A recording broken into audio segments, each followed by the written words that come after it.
Bismillahirrahmanirrahim. Assalamualaikum warahmatullahi wabarakatuh. Kembali lagi di channel Dunia Komputer. Pada kesempatan kali ini kita akan membahas apa saja larangan atau pantangan yang tidak boleh kita lakukan saat kita melakukan ujian seleksi akademik PPG tahun 2022.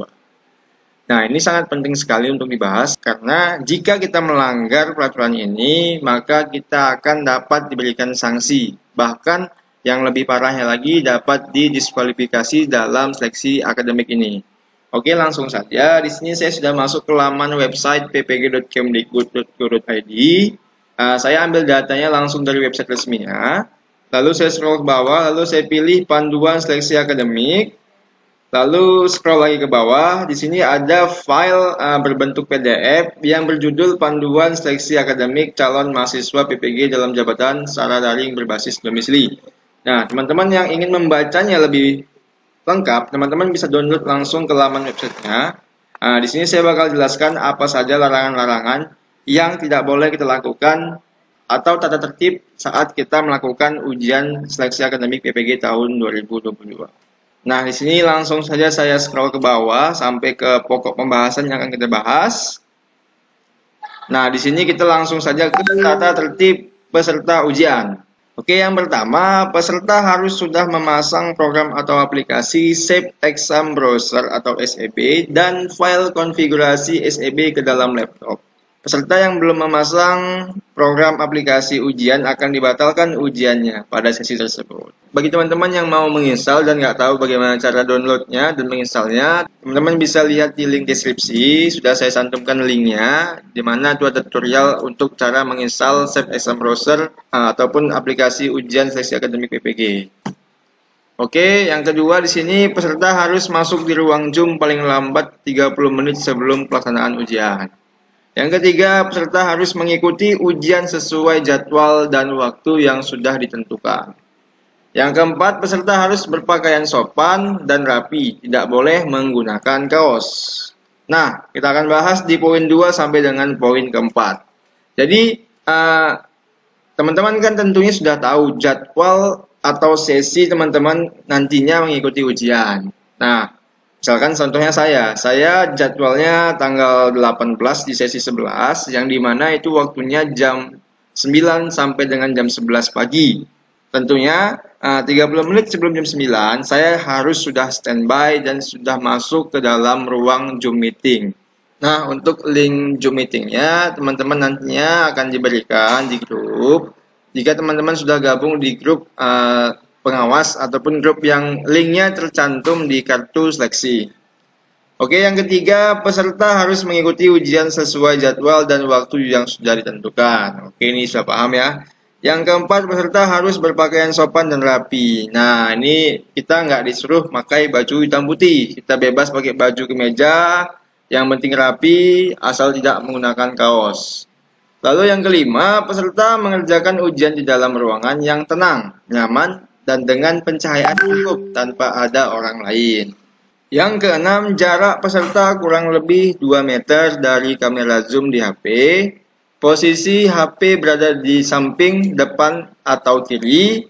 Di atas meja hanya diperbolehkan ada laptop, botol atau gelas air minum transparan, obat-obatan pribadi bagi peserta yang sedang sakit, kertas kosong, dan 1 alat tulis.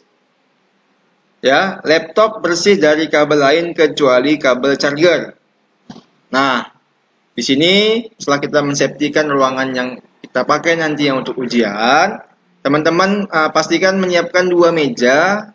Meja pertama untuk meja laptop teman-teman untuk ujian, dan meja kedua berada di depan boleh, di kiri boleh, di kanan boleh, untuk handphone kita yang tentunya kita berikan tripod ya, supaya posisi handphonenya itu sejajar dan dapat mengambil ataupun merekam video ataupun gambar kita saat kita melakukan ujian.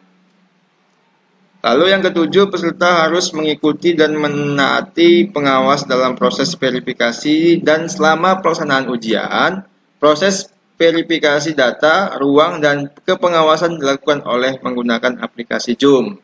Nah, jadi aplikasi Zoom-nya harus standby. Yang ke-8, apabila pada saat pelaksanaan ujian, tampilan peserta di aplikasi Zoom tidak sesuai petunjuk, atau aplikasi Zoom peserta mengalami masalah sehingga video tidak tampil di aplikasi pengawas, proses ujian dari peserta tersebut akan dihentikan untuk sementara waktu. Pengawas klik stop begitu Zoom peserta berhenti. Peserta akan diizinkan untuk melakukan ujian setelah kendala tersebut teratasi dalam waktu maksimal 10 menit. Apabila peserta tetap tidak bisa menampilkan video dan dalam batas waktu yang ditentukan, maka ujian dihentikan dan dinyatakan tidak lulus. Oke, ini sangat fatal ya teman-teman. Teman-teman tentunya harus menyiapkan koneksi internet yang betul-betul stabil. Dan untuk waktu ujian teman-teman pastikan tidak diganggu oleh pihak manapun. Baik itu berbasis telepon maupun tatap muka, datang langsung jumpai kita itu nggak boleh. Ya, pastikan dalam waktu 2 jam itu teman-teman harus benar-benar sendiri dan melakukan ujian itu dengan koneksi internet yang baik dan stabil. Oke, berikutnya nomor 9, peserta harus mengerjakan ujian secara mandiri dan tidak dibantu oleh orang lain atau alat lain. Yang ke-10, selama mengerjakan ujian, peserta menghadap ke layar monitor dengan menampakkan 100% wajah pada laptop. Nah, jadi kalau nomor 10 seperti ini artinya HP ataupun kamera untuk Zoom meetingnya itu pasti posisinya berada di depan. Lalu yang ke-11, HP yang digunakan untuk Zoom disetting dalam posisi hening untuk panggilan telepon dan unmute untuk Zoom. Oke. Yang ke-12, nah ini dia larangannya yang akan kita bahas. Peserta dilarang mendokumentasikan dan menyebarluaskan soal seleksi akademik berbasis domisili dalam bentuk apapun. Nah, ini kita nggak boleh screenshot ataupun kirim ke teman-teman kita yang belum ujian ya. Lalu yang ke-13, peserta dilarang melakukan kegiatan lain yang tidak berhubungan dengan pelaksanaan seleksi akademik daring berbasis domisili selama pelaksanaan seleksi akademik calon mahasiswa PPG Daljab. Yang ke-13, peserta dilarang melakukan kegiatan lain yang tidak berhubungan dengan pelaksanaan seleksi akademik daring berbasis domisili. Jadi kita tidak boleh melakukan apapun selain ujian dalam waktu 2 jam tersebut. Yang ke-14, peserta dilarang meninggalkan tempat duduk yang terpantau oleh kamera HP. Nah, kita nggak boleh gerak sedikit pun. Atau nggak boleh pergi ke toilet lah misalkan ya. Jadi kita harus safety kan, standby kan 2 jam itu harus benar-benar kita posisinya ada di depan laptop dan di depan kamera Zoom meeting. Yang ke-15, peserta dilarang pergi ke toilet selama ujian berlangsung. Nah, ini seperti yang saya katakan sebelumnya, kita tidak boleh ke toilet dan harus disafety-kan. Yang ke-16, peserta dilarang makan dan atau merokok pada saat mengerjakan ujian. Nah, tentunya untuk kita yang puasa, pastinya kita nggak makan dan tidak merokok. Oke, yang ke-17, peserta diperbolehkan minum air putih dari botol transparan atau minum obat pada saat mengerjakan ujian. Nah, ini boleh dipersilahkan jika tidak puasa. Yang ke-18, panitia atau pengawas berhak menghentikan pelaksanaan seleksi akademik yang sedang berjalan untuk peserta secara individu jika ada peserta yang melakukan tindakan kecurangan atau melanggar ketetapan dan peraturan. Nah, jadi posisi kita dalam ujian nanti memang benar-benar dipantau oleh pengawas. Jadi salah dikit aja jika itu melanggar ataupun jika itu melanggar maka kita dapat dihentikan secara individu dan dinyatakan tidak lulus ujian seleksi akademik PPG tahun 2022.